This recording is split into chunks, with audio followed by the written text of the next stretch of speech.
ডাকসুতে যে শিবিরের নেতার নেতৃত্বে আছেন তারা চান না রাষ্ট্রীয়ভাবে বাংলাদেশের মানুষজনের চিকিৎসা হোক, কারণ তারা ডাকসুর নেতা হওয়ার পর যেইভাবে এই ঢাকা বিশ্ববিদ্যালয়ে তাদের যে রাজনৈতিক দলের হাসপাতাল ইবনে সিনা ইসলামী ব্যাংক হাসপাতালের প্রচার করেছেন, তাতেই বোঝা যায় সরকারি ভাবে চিকিৎসার পক্ষে তারা না।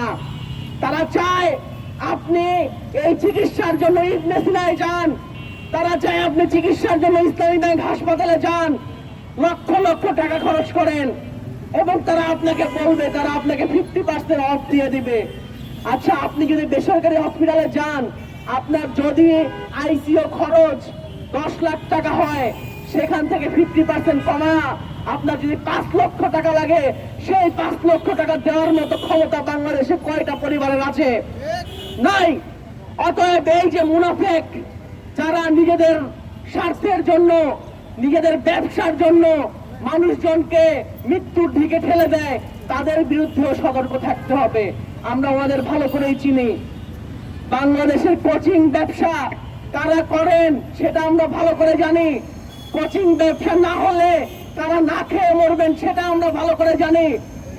এবং বাংলাদেশে সামনের যে লড়াই সেটা অবশ্যই শিক্ষা ব্যবসার বিরুদ্ধে, সামনে যে লড়াই সেটা অবশ্যই স্বাস্থ্য নিয়ে ব্যবসার বিরুদ্ধে। বাংলাদেশ একটা বৈষম্যহীন সমাজ তখনই হবে যখন এই শিক্ষা নিয়ে যারা ব্যবসা করে, এই স্বাস্থ্য খাত নিয়ে যারা ব্যবসা করে, তাদের বিরুদ্ধে যখন প্রতিরোধ করে উঠবে। এবং আমরা বলতে চাই, এই দুইটা ব্যবসায়ীদের বিরুদ্ধে আমরা ছাত্র ইউনিয়ন ছিলাম, সামনেও থাকবো। স্বাস্থ্য নিয়ে ব্যবসা চলবে না, চিকিৎসা নিয়ে ব্যবসা চলবে না, শিক্ষা নিয়ে ব্যবসা চলবে না।